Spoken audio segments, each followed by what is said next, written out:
إلهي بان مهد اسكاله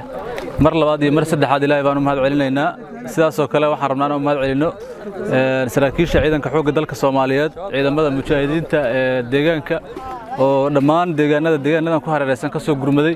dhammaantiin aad iyo aad baad u mahadsantihiin waxa qabateen shaqo loo baahnaa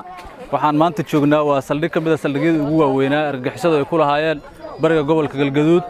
waana ma aragtay ka ciirsanaysa u jeedaan dadkii ay kol hore baraagahooda gubeen guryahooda ay maaragtay ay baabi'iyeen ayaa meelihii ay ka carareen maanta biyahooda dhaansanayo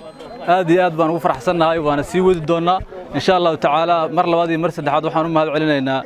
saraakiisha ciidanka xoogga dalka Soomaaliyeed oo runtii la'aantood allii wanaag ka soo koowaysan hawshan aysan ahaan lahayn mar kale waan idin mahad celinayaa taliyaal waana mahadsantihiin